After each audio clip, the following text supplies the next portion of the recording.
이 시간 저희들이 창세기 12장을 읽었습니다. 여러분이 이제 창세기 12장부터는 아브라함이 등장을 합니다. 하나님께서 당신의 백성을 선택하고 아브라함을 믿음의 조상으로 세우면서 이제 하나님의 백성들을 세우고 있음을 보게 됩니다. 11장까지에서는 아브라함이 어떻게 등장하게 되는가에 대한 족보가 기록이 되고, 그런데 12장부터는 이제 하나님께서 아브라함을 만나서 하나님이 말씀하시고 또 그 말씀을 붙잡고 아브라함이 순종하면서 그 친척과 본토와 본향 그 땅을 갈대아 우르의 땅을 떠나서 하란으로 가서 하란에서 역시 하나님께서 지시할 그 땅으로 가나안 땅으로 옮겨가게 됨을 말씀은 기록해주고 있습니다. 그런데 여러분 아십니까? 12장을 보면은 우리가 믿음의 조상 아브라함이라고 하지만은 아브라함의 연약함을 말씀 가운데서 보게 됩니다. 그도 육신을 입었기 때문에 또 세상의 여러 가지 권세와 권력들이 두려워서 자기의 아내를 누이라고 속이면서 심지어 자기 아내가 바로의 아내까지 되어버립니다. 그래서 하마터면 하나님이 개입하지 않았다면 자기 아내도 빼앗겨 버리는 그러한 아주 연약한 인간의 모습을 또한 12장에서 만나게 됩니다. 여러분 언제나 우리가 그렇습니다. 하나님이 개입하지 않고 하나님의 은혜가 임하지 않는다면, 하나님의 강한 손 편팔이 우리를 붙들어주지 않는다면 우리도 이 아브라함처럼 너무나 연약한 존재일 수밖에 없다라는 것을 말씀을 통해서 보게 됩니다. 결국 여러분 하나님의 도우심으로 인하여 이 아브라함은 이 기근을 피해서 애굽으로 내려갔다가 하나님께서는 그러한 사건들을 통해서 그 사라와 바로 왕 그러한 사건들을 통해서 하나님께서는 아브라함에게 많은 물질을 줍니다. 그리고 물질을 가지고 다시 가나안 땅으로 돌아오는 그런 아브라함을 보게 됩니다. 그럼 몇 가지 말씀을 묵상하고요. 그 말씀을 우리의 마음 가운데 새기고 말씀을 따라 살아가는 우리가 되기를 원합니다. 여러분 12장 1절에 보니까 여호와께서 아브라함에게 이렇게 말씀합니다. 너는 너의 고향과 친척과 아버지의 집을 떠나 내가 내게 보여줄 땅으로 가라. 이 말씀을 하십니다. 그때 아브라함은 그 말씀에 순종을 합니다. 여기서 고향을 떠나라, 친척을 떠나라, 아버지의 집을 떠나라 이렇게 말하고 있죠. 여러분 지금하고는 다릅니다. 그때 당시에는 사람의 숫자도 적을 뿐더러 한 번도 가보지 않는 땅으로 간다? 이건 상상할 수 없는 것입니다. 왜냐하면 그때는 부족 사회였습니다. 같이 부족끼리 모여서 사는 거예요. 낯선 이방인이 오면은 누군가에 의해서 그곳을 찾아가고 있는 사람들에 의해서 정복당하고 빼앗기고 그들의 노예가 되고 그들의 종이 되고 이런 처지거든요. 전적인 하나님께서 보호해 주지 않는다면은 그는 역시 이렇게 죽음을 생각하고, 그러니까 죽기 아니면 살기로 그런 작정을 해야 될 때입니다. 근데 그렇게 넉넉한 그런 터전이 있었고 또 아버지 또 형제들이 있는 그곳을 떠나서 삶의 안정적인 장소를 떠나서 말씀만을 의지하고 생전 가보지도 않는 무엇이 있을지도 모르는 그곳을 향하여 떠날 수 있다라는 것은 엄청난 믿음입니다. 그래서 성경은 아브라함을 믿음의 조상이라고 말합니다. 하나님을 전적으로 의지하고 그곳을 떠나는 것입니다. 말씀을 의지하고 그곳을 떠나서 하나님께서 지시할 땅으로 갔다, 보여줄 땅으로 갔다라고 성경은 말합니다. 그 땅이 바로 가나안 땅입니다. 하나님께서 이렇게 약속해 주셨는데요. 너로 큰 민족을 이루게 될 것이다. 너는 내가 너희에게 복을 줄 것이다. 그리고 너희 이름을 창대하게 할 것이다. 너는 복이 될지라 라는 약속을 합니다. 우리가 너무나 잘 아는 말씀 3절에서 그렇게 말하죠. 너를 축복하는 자에게는 내가 복을 주고 너를 저주하는 자에게는 내가 저주하리니 땅의 모든 족속이 너로 말미암아 복을 얻을 것이라 라는 놀라운 그런 약속을 하나님께서 그렇게 행해 주십니다. 여러분 실제적으로 아브라함의 그러한 여기서 말하는 모든 족속이 너로 말미암아 복을 얻을 것이다 라는 것이 성취됩니다. 왜냐하면 아브라함의 후손이었던 육신적으로요 예수 그리스도를 통해서 아브라함의 자손인 예수 그리스도를 통해서요 열방 모든 사람들이 영원한 복을 받게 됩니다. 저와 여러분도 이 아브라함의 자손에 속합니다. 갈라디아서 3장에 보면은 예수를 믿는 모든 사람들이 아브라함의 자손이다라고 우리에게 가르쳐 줍니다. 그래서 영원한 복을 누리게 됨을 알게 됩니다. 영생을 저와 여러분이 누리게 되는 것입니다. 특히 아브라함의 씨, 아브라함의 자손이다 할 때는요, 이 단수를 써서 예수 그리스도를 나타내고 있음을 성경 우리에게 알게 합니다. 여러분, 하나님께서는 참 그렇게 아브라함에게 약속했잖아요. 내가 너를 창대하게 하겠다. 또 다음에도 계속해서 약속해 줍니다. 하늘의 별을 보면서 바다의 모래처럼 너의 후손을 그렇게 많게 하겠다. 라고 말씀하신 하나님께서는 아브라함 때 여러분 가나안 땅을 줬습니까? 막벨라 굴 조그만 그런 밭대기 하나 줬습니다. 그런데 아브라함은 다음에 히브리서 11장 신약에 보면은요 하나님께서 약속하신 그 모든 것들을 그대로 받았다라고 말합니다. 다시 말하면은 이 세상에서 지금 예수 그리스도를 믿는 사람들, 지금까지 아브라함의 자손으로서 지금까지 예수님을 믿는 모든 사람들에게 하나님의 영원한 나라인 하나님의 나라, 천국을 하나님께서는 허락해 주셨거든요. 그 영원한 하나님의 나라를 우리에게 기업으로 허락해 주셨음을 우리는 잘 압니다. 하나님의 약속은 아브라함을 통해서 했지만은 아브라함을 통해서 하나님은 예수 그리스도를 이 땅에 오게 하시고 예수 그리스도 믿는 모든 사람으로 하여금 가장 아름답고 말로 할 수 없는 영원한 기업, 하나님의 나라를 소유할 그러한 땅을, 기업을 허락해 주셨음을 우리는 기억을 합니다. 아브라함은 믿음으로 받은 것입니다. 자, 여러분 4절에 보면 이렇게 되어 있어요. 이에 아브라함이 여호와의 말씀을 따라갔고 롯도 그와 함께 갔으며 아브라함이 하란을 떠날 때에 75세였더라. 성경은 이렇게 말합니다. 아브라함이 여호와의 말씀을 따라갔고, 여러분 이게 믿음입니다. 믿음은 말씀을 따라 사는 것이 믿음입니다. 말씀을 따라 순종하는 삶이 믿음임을 우리는 너무나 잘 압니다. 나타나는 현상에 따라 사는 것이 믿음이 아니라 현상이 어떠하든지 하나님께서 약속하신 그 말씀을 따라 살아가는 사람들, 삶으로 실제 말씀을 따라 사는 것이 믿음임을 보게 합니다. 아브라함은 바로 하나님의 말씀을 따라서 그가 삶으로 그렇게 순종하며 움직였습니다. 따라갔고 라고 우리에게 가르쳐 줍니다.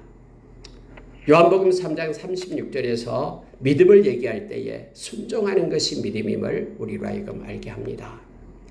하나님의 말씀을 따라가는 삶. 그래서 마지막 때에 믿음을 잃어버리고 배교하고 하나님을 떠나는 사람들의 특징은 말씀을 따라 살지 않는 사람임을 데살로니가후서 2장에서 우리에게 가르쳐주고 있죠. 그들은 귀신의 가르침을 따르고 악한 영을 따른다라고 우리가 디모데전서 4장 1절 2절에서 믿음을 버리고 떠난 사람의 모습을 나타내주고 있습니다. 고린도후서 4장 4절에서는 하나님의 그 말씀이 마음 가운데 없게 된다 그러면은 다시 말하면은 악한 자가 사탄이 마음을 혼미하게 해가지고 말씀을 마음 가운데 가지지 못하도록 그렇게 이끈다라고 말하죠. 그래서 마음에 말씀이 없는 사람들은 그 말씀을 따라 살아갈 수가 없다라는 것을 알게 합니다. 우리가 골로새서 3장 16절에서 그리스도의 말씀이 우리의 마음에 풍성히 거할 때에 우리가 이 땅에서 지혜를 얻게 됩니다. 그래서 지혜를 가지고 가르치고 권면할 수 있는 열정도 갖고 시와 찬미와 신령한 노래로 하나님을 찬양할 수 있는 힘도 얻고 모든 것에 대해서 진심으로 하나님께 감사할 수 있는 동력도 갖게 됩니다. 그리고 예수 그리스도의 이름으로 어떤 일이나 말에나 행할 수 있다라고 이어서 골로새서 3장 17절에서 우리에게 가르쳐주고 있죠. 다시 말하면 성령님께서는 우리로 하여금 이 그리스도의 말씀을 기억나게 하고 이 말씀인 진리 가운데로 우리를 인도하신 분이 성령님이시다라고 말합니다. 성령님의 그러한 감화로, 그러니까 성령님으로 인하여 말씀이 쓰여지게 되고 그 말씀이 우리로 매일매일 거듭나게 한다라고, 또 하나님의 사람으로 온전케 한다라고, 하나님이 생각하는 모든 선한 일은 말씀에서 나온다라고, 그렇게 디모데후서 3장 17절에서 우리에게 가르쳐주고 있습니다. 여러분, 아브라함은요, 믿음은 말씀을 따라가는 것입니다. 한 번도 경험해보지 못한 거지만은 하나님께서 말씀하시니까 그대로 성취됨을 믿고 가는 것입니다. 이사야서 55장 11절에서 하나님 입에서 나온 말씀은 절대로 소멸되는 법이 없습니다. 그리고 그 말씀은 하나님의 뜻을 이룹니다. 그리고 그 말씀을 따라 살 때 하나님께 영광을 돌릴 수 있다라고 성경 우리에게 말해주고 있습니다. 저와 여러분에게 가장 큰 복이 있다면 바로 이 말씀을 우리에게 주실 것입니다. 이 말씀 안에 구원에 이르는 지혜가 들어있다라고 디모데후서 3장 15절에서 우리에게 가르쳐 줍니다. 여러분, 아브라함은 말씀을 따라 간 것입니다. 그래서 그의 조카 롯과 같이 가죠. 롯은 하란의 아들이었죠. 하란은 자기의 동생이었는데 빨리 죽었죠. 아버지 데라보다도 먼저 죽었습니다. 그리고 그 하란의 아들인 롯 조카를 데리고 함께 갑니다. 사라는 그 이복 동생이다 그랬죠. 아버지는 데라 똑같는데 엄마가 달라요. 그런데 같이 결혼을 하고, 그래서 아내 사레죠. 그때는 사레와 함께 갑니다. 75세에 가나안 땅에 들어가게 됩니다. 자, 그러면 여러분, 하나님께서요, 그럼 가나안 땅으로 가라. 그러면은 가나안 땅에 가면은 엄청난 땅을 준비하고 계실 줄 우리가 쉽게 생각하잖아요. 하나님이 말씀했으니까. 근데 가나안 땅에 왔는데 가나안에는 이미 다른 족속들이 그 땅을 가지고 있었습니다. 하나님께서는 아브라함에게 약속을 해주었는데 실제적으로 땅은 허락해 주지 않았다라는 것을 보게 됩니다. 자, 7절에 한번 보시기 바랍니다. 여호와께서 아브라함에게 나타나 이르시되, 그 땅까지 오니까 하나님께서 나타나십니다. 내가 이 땅을 내 자손에게 주리라 하신지라. 자기에게 나타나신 여호와께 그가 그곳에 제단을 쌓고 거기서 베델 동쪽 산으로 옮겨 장막을 치니, 서쪽은 베델이요 동쪽은 아이라. 그가 이곳에서 여호와께 제단을 쌓고 여호와의 이름을 부르더니 점점 남방으로 옮겨갔더라. 이렇게 되어 있어요. 아니, 하나님께서 이 땅을 주시겠다라고 하면은 땅을 그때 주셔야 되는데 주시는 것이 아니라 하나님께서는 그렇게 말합니다. 이 땅을 내 자손에게 주리라. 이렇게 말합니다. 네 자손에게 주리라. 하나님께서는 그렇게 약속하시고 다음에 모세를 통해서 또 여호수아를 통해서 그 가나안 땅을 하나님 자손에게 주셨다라는 것을 우리가 잘 알고 있습니다. 약속하시는 하나님은 하나님의 때에 약속을 성취하십니다. 사람은 막 조급해요. 저는 막 왜 하나님 지금까지 침묵하고 계십니까? 하나님께서 약속해 주셨으니 빨리 좀 행해 주십시오. 라고 우리는 자주 하나님 앞에 기도할 때 그 말을 합니다. 그런데요, 하나님의 시계는 정확합니다. 그리고 하나님은 사람의 조급함하고는 상관이 없습니다. 그래서 성경은 우리로 하여금 조급해하지 말라라고 말합니다. 하나님의 때에 하나님의 행하신 일은 반드시 옳은 일이니 하나님의 때를 기다리는 지혜로 살 것을 말합니다. 여러분, 우리가 디모데후서 3장에 보면은 세상은 점점 말세의 고통의 때가 이른다고 하면서 사람들이 너무나 조급해합니다.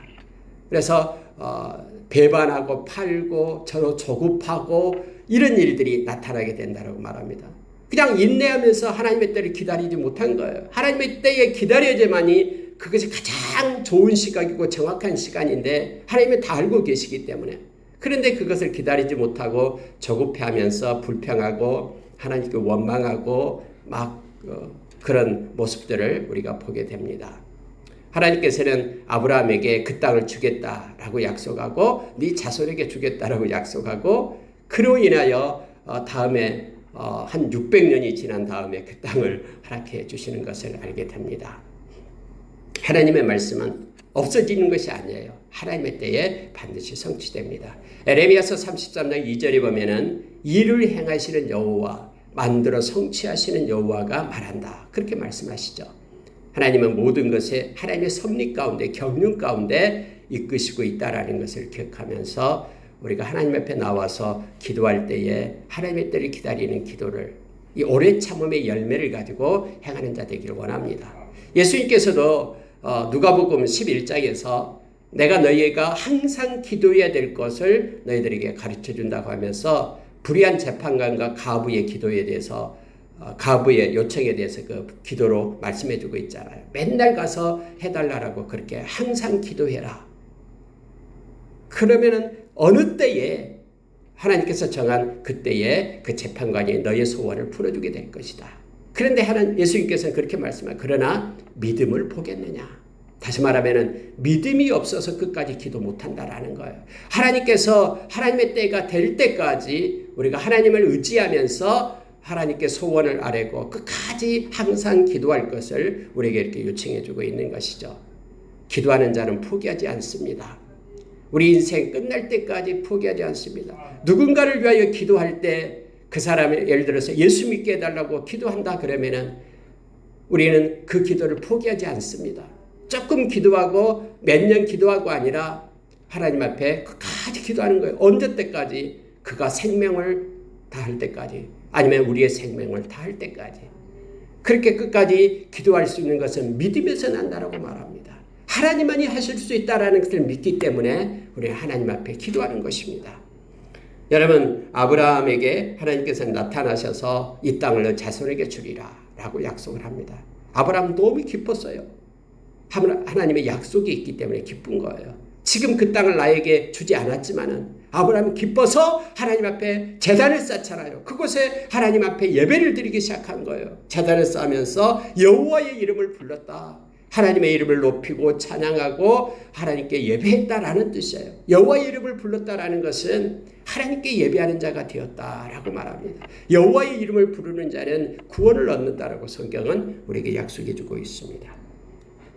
여러분, 그런데요, 하나님께서 그 가나안 땅으로 인도했으면 뭐가 씨앗을 뿌리고 또 목축을 하고 그러면 좀 잘 되게 해야 되잖아요. 근데 그 땅에 기근이 옵니다.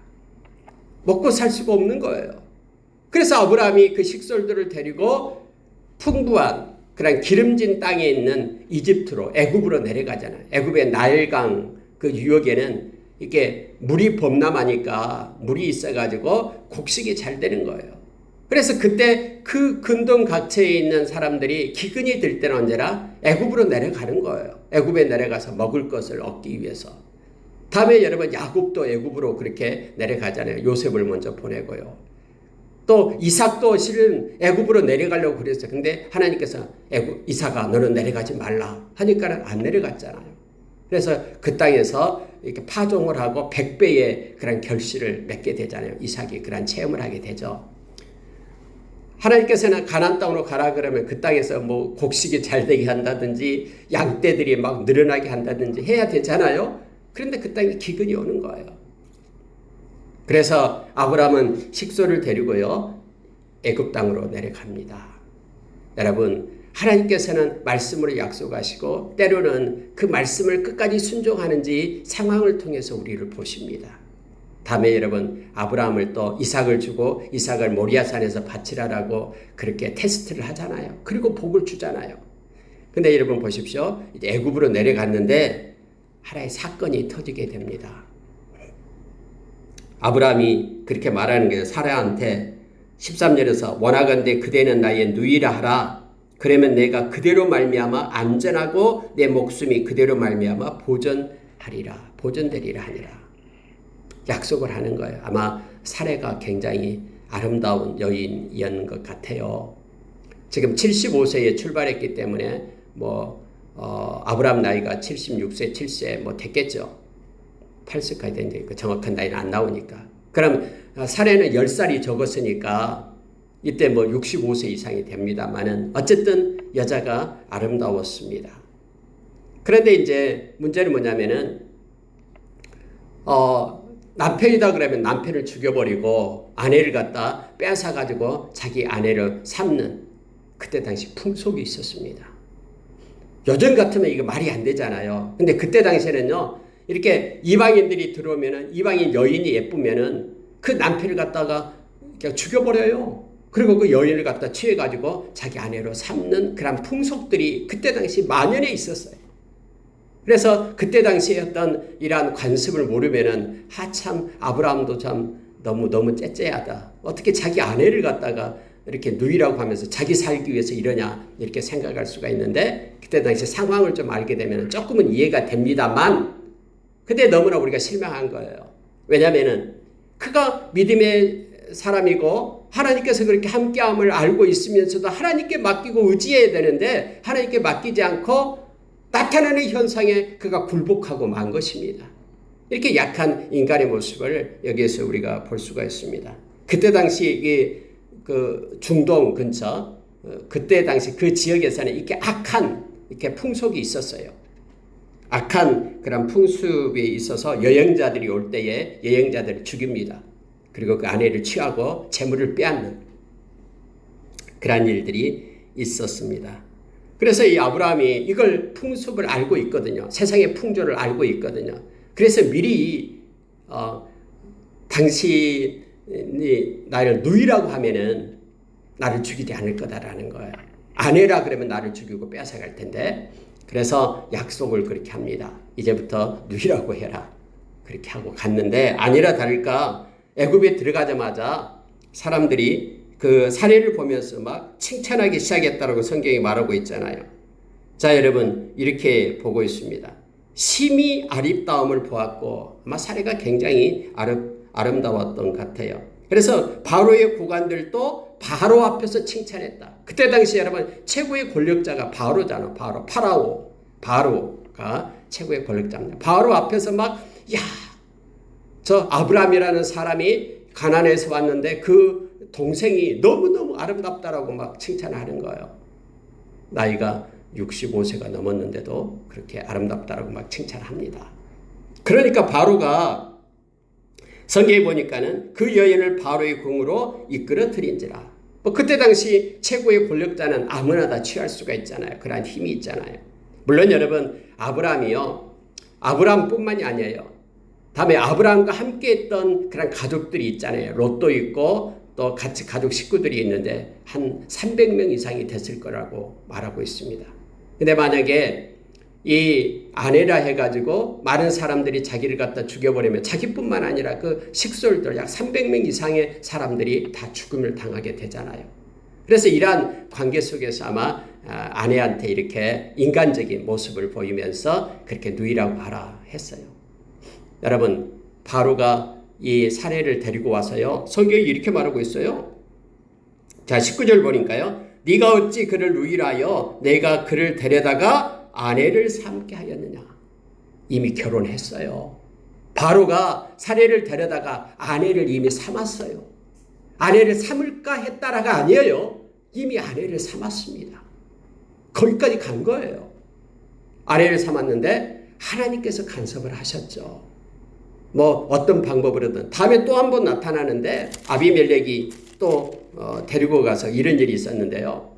그때는 꿈속에 나타나서 하나님께서 말씀하셨죠. 여기 바로의 왕에 대는 어떻게 나타나지 않습니다만은 하나님의 간섭이 있었죠. 그리고 알게 해요. 하나님께서 그 여인은 바로 아브라함의 아내다라는 것을 하나님이 가르쳐줘요. 그리고 너에게 너가 그렇게 했기 때문에 너에게 재앙을 내리겠다는 하나님께서 그러한 말씀을 주게 되죠. 그래서 깜짝 놀라는 거예요. 이 바로가.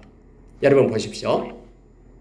누이라고 얘기하니까 이제 결혼을 하니까 이제는 왕이니까 엄청나게 많은 예물을 갖다가 이 아브라함이 갖다 준 거예요. 여인을 데려가니까 그 여인을 데려가니까. 그래서 성경이 이렇게 말하고 있습니다. 자, 우리가 말할 때 양과 이에 바로가 그로 말미암아 아브라함을 후대했다. 그래서 아브라함에게 양과 소와 노비와 암수 나귀와 낙타를 몽땅 준 거예요. 최고의 권력자 부자인 바로가 엄청나게 많은 예물을 아브라함에게 줬어요. 근데 아브라함은 뭡니까? 아내를 빼앗겨버린 것이죠. 이미 바로하고 결혼식을 한 거예요. 결혼해서요. 이때 아브라함이 어떤 상태에 있었는지는 성경에 나와 있지 않기 때문에 모르겠습니다만 물론 하나님의 손을 구하고 하나님을 의지할 수도 있었습니다. 근데 성경에 나와 있지 않고 또 하나님이 여기에 대해서 아브라함에게 아무 얘기도 기록되어 있지 않습니다. 하나님께서 아브라함을 지켜주고 있는 모습만 나타나고 있습니다. 즉 하나님의 은혜의 모습만 우리로 하여금 있게 합니다. 그대로 있다 그러면 인간적인 면에서 하나님의 간섭이 없었다 그러면 이미 사라는 뺏겨버린 거예요. 아내를요. 그리고 아내 없이 아브라함은 그 많은 보석, 금은, 양떼, 소떼 그걸 가지고 이제 살게 되겠죠. 그런데 하나님께서 개입하십니다.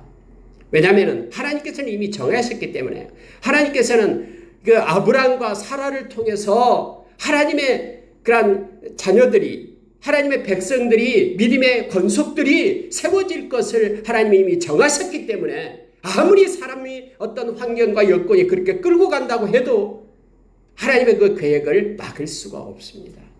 악한 자가 아무리 하나님의 계획에 도전하고 그렇게 그 아브라함의 마음을 충동질해가지고 그렇게 계획을 짜고 그렇게 행하게끔 미혹했다고 할지라도 하나님은 당신의 계획을 포기하지 않습니다. 그리고 하나님이 개입하셔서 하나님의 은혜를 베풀어 주시는 거예요. 그래서 바로에게 나타나서 그건 너 아내가 아니다. 손대지 마라. 만약에 손댔다가는 내가 재앙을 붓겠다라고 그렇게 말씀을 하셨겠죠. 그러니까 바로가 깜짝 놀라가지고 성경이 이렇게 말합니다. 바로가 아브라함을 불러요. 누구도 가르쳐주지 않았는데 하나님이 가르쳐준 것이죠. 그래서 바로가 아브라함을 부릅니다. 네가 어찌하여 나에게 이렇게 행하였느냐? 네가 어찌하여 그를 네 아내라고 내게 말하지 않냐였느냐? 이렇게 바로가 불러서 말합니다. 이것은 하나님이 그에게 가르쳐줬다라는 거예요. 어찌하여 이랬느냐? 하나님이 나에게 재앙을 내린단다. 어찌하여 너희는 이랬느냐 하면서 말합니다. 그런데 놀라운 것은요. 그러면 아내 데리고 가라 라고 말하는데 내가 줬던 그 재물들 다 내놔라 라고 하지 않아요. 내가 줬던 건 준 거고 네 아내를 데리고 가라. 빨리 네 아내를 데리고 떠나라 라고 말합니다. 자, 20절 보고 마칩니다. 바로가 사람들에게 그의 일을 명하매 그들이 그와 함께 그의 아내와 그의 모든 소유를 보내었더라. 그의 모든 소유를 보내었더라 해서 아브라함은 그곳에 갔다가 아브라함이 실수하고 아브라함이 인간적인 그런 인본주의 방법으로 그 문제를 해결하려고 하고 그렇게 어리석은 짓을 했음에도 불구하고 하나님께서는 그것을 이용해 가지고 가난하고 기근에 있고 힘든 그런 아브라함에게 부를 오히려 안겨주는 그런 모습을 그 좋으신 하나님의 모습을 보게 됩니다. 여러분 우리가 인생을 살다가 때로는 우리가 실수하고 또 우리가 하나님 보시기에 아름답지 못한 일들도 때로는 하잖아요. 그럼에도 불구하고 하나님은 우리를 포기하지 않습니다. 너는 내 것이라고 그렇게 정하신 하나님께서는 우리를 그렇게 세우시고 하나님은 합력하여 선을 이루면서 이끌어 가십니다. 아브라함이 이거에 대해서 얼마나 하나님 앞에 회개했는지 그 내용은 나와 있지 않습니다만은 하나님께서는 이 아브라함이 이렇게 취한 행동에 대해서 하나님은 은혜로 갚아주셨음을 성경은 이렇게 우리로 하여금 보게 합니다. 그렇다고 해서 우리가 아브라함처럼 이렇게 어리석은 짓을 해라라는 뜻이 아닙니다. 이것을 보라라는 거예요. 연약한 인간의 모습을 보라라는 거예요. 그럼에도 불구하고 전적인 하나님의 은혜로 하나님께서 아브라함을 이끌었다라는 것을 보라라고 지금 우리에게 말씀하고 있는 것입니다. 정말로 이렇게 자기의 목숨에 대한 대비책을 인간적인 방법으로 그렇게 아브라함은 세우지만은 그러나 그것은 거짓에 근거한 세속적인 처세이기 때문에 그의 아내를 궁지에 빠뜨리고 말았습니다. 아브라함은 오직 신앙으로 하나님의 도움과 보호를 기대하면서 나갔어야지만이 맞는데 하나님의 이러한 방법이 아니고서라도 다른 방법으로 아브라함이 믿음을 지킬 때에 하나님은 보호하시고 하나님께 모든 물질을 허락해 주셨을 것입니다. 그러나 아브라함의 이러한 연약한 모습을 보면서요. 우리는 기억된 것이 있습니다. 성경에 나오는 모든 사람들이 다 그렇습니다. 다윗을 보십시오. 다윗이 밧세바와 가늠하는 장면을 성경은 묘사해주고 있잖아요. 그렇게 하나님 마음에 합한 자라고 다윗이 그렇게 하나님을 잘 섬기면서 기뻐했음에도 불구하고 그런 상황 가운데 빠지고 많은 연약한 인간의 모습을 성경 우리로 하여금 알게 하잖아요. 그래서 우리가 성경을 읽을 때요, 우리는 사람을 의지하는 자가 아니고 또 우리 자신의 능력도 의지할 것이 안 되고요, 세상의 풍조를 따라가서도 안 되고 전적으로 하나님만을 의지하고 따라야 됨을 깨닫게 합니다. 우리가 여러분 잠언서 29장 25절에서 사람을 두려워하면 올무에 빠지지만은 똑같아요. 이 바로가 두렵고 사람들이 두려워서 지금 이 아브라함이 올무에 빠진 거예요. 올무에 걸린 거예요. 자기 아내를 잃어버릴, 하나님의 계획이 있는, 약속이 있는 아내를 잃어버릴 그런 위치까지 간 거잖아요. 그러나 하나님을 의지하는 자는 안전하리라 라고 성경은 말합니다. 오늘 하루도 저와 여러분이 사람을 바라보고 사람 때문에, 체면 때문에 그렇게 위선적이고 또 외식하는 자리가 아니라 전적인 하나님을 의지하면서 우리의 연약함을 하나님께 내려놓고 하나님의 간섭과 섭리와 은혜를 구하는 하루가 되기를 원합니다. 하나님은 절대로 우리를 포기하지 않습니다. 그리고 우리가 잘못된 것이 있다면 성령이 가르쳐주면 하나님 앞에 회개하고 새롭게 되고 온전케 되는 하루가 되기를 원합니다. 함께 기도하겠습니다.